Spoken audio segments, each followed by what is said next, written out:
Renungan kita saat ini diambil dari Kejadian 11 ayatnya 10 sampai dengan ayat 32. Di sini Lembaga Alkitab Indonesia memberikan judul Keturunan Sem. Inilah keturunan Sem. Setelah Sem berumur 100 tahun, ia memperanakkan Arpaksad 2 tahun setelah air bah itu. Sem masih hidup 500 tahun setelah ia memperanakkan Arpaksad, dan ia memperanakkan anak-anak lelaki dan perempuan.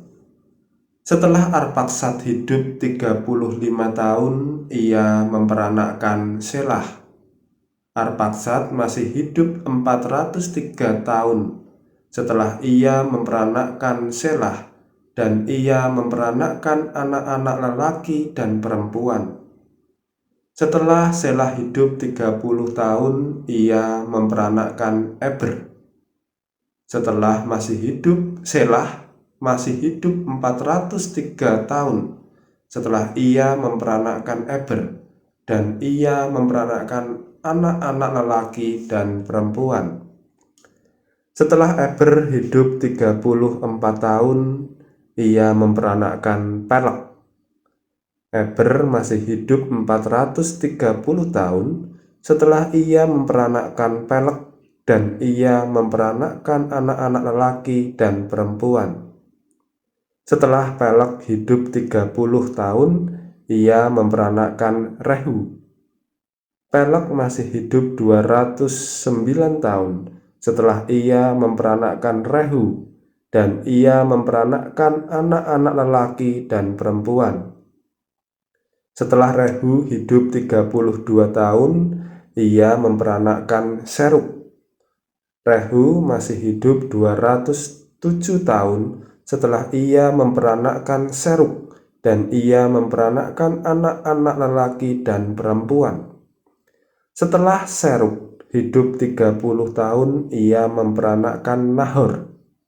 Serug masih hidup 200 tahun setelah ia memperanakkan Nahor, dan ia memperanakkan anak-anak lelaki dan perempuan. Setelah Nahor hidup 29 tahun, ia memperanakkan Terah. Nahor masih hidup 119 tahun setelah ia memperanakkan Terah, dan ia memperanakkan anak-anak lelaki dan perempuan. Setelah Terah hidup 70 tahun, ia memperanakkan Abram, Nahor, dan Haran. Inilah keturunan Terah. Terah memperanakkan Abram, Nahor, dan Haran memperanakkan Lot. Ketika Terah ayahnya masih hidup, matilah Haran di negeri kelahirannya di Ur Kasdim. Abram dan Nahor kedua-duanya kawin. Nama istri Abram ialah Sarai, dan nama istri Nahor ialah Milka. Anak Haran ayahnya Milka dan Yiska. Sarai itu mandul, tidak mempunyai anak.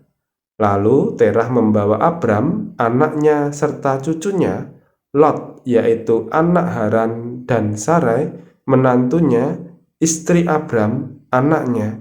Ia berangkat bersama-sama dengan mereka dari Ur Kasdim untuk pergi ke tanah Kanaan. Lalu sampailah mereka ke Haran dan menetap di sana. Umur Terah ada 205 tahun, lalu ia mati di Haran. Demikianlah sabda Tuhan, dan renungan kita saat ini akan kita beri judul berhati-hati dalam berucap.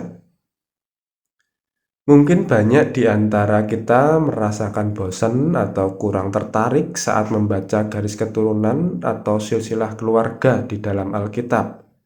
Jarang sekali kita mendengar pengkhotbah mengambil pasal dalam Alkitab yang berisi tentang garis keturunan.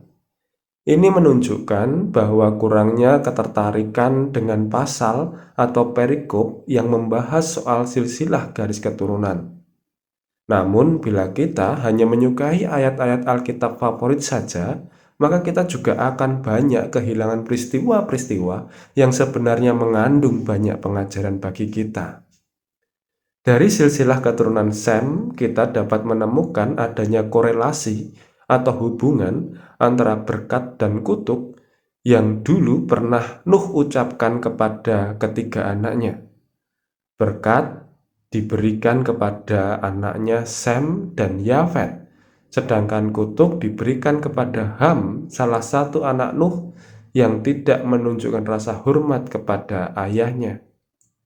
Nuh dalam Kejadian 9 ayat 26 memberikan berkat kepada Sem. Terpujilah Tuhan Allah Sem, tetapi hendaklah Kanaan menjadi hamba baginya. Berkat Nuh terwujud dalam garis keturunan Sem, yaitu hadirnya Abram dari garis keturunan Sem. Dari garis keturunan Abram jugalah nantinya dipakai oleh Allah untuk turun ke dunia dalam daging, atau sering kita kenal dengan Mesias. Sebagai perenungan kita, berkat dan kutuk merupakan bagian dari permohonan. Sebab itu, berkat dari orang tua sangatlah berarti bagi anak turun selanjutnya. Sebab itulah ada beberapa pelajaran yang dapat kita tarik dari bacaan ini. Yang pertama, sebagai seorang anak, taruhlah rasa hormatmu kepada orang tua dan jangan mempermalukan mereka. Kedua, sebagai orang tua, tentu kita harus berhati-hati dalam mengeluarkan ucapan. Janganlah kutuk keluar dari mulut kita sebagai orang tua, karena itu menjadi salah satu bagian dari doa. Tetapi ucapkanlah sesuatu yang baik, sesuatu yang positif, sesuatu yang memberkati anak-anak kita. Ketiga, teladan yang baik yang diberikan orang tua memang tidak menjamin 100% garis keturunan kita semua akan menjadi baik. Tetapi dengan memberi teladan yang baik, semakin memperbesar peluang kita untuk memberikan atau menjadikan keturunan kita memiliki karakter yang baik, karakter yang taat kepada Tuhan. Kiranya Tuhan memberkati kita melalui renungan saat ini. Amin.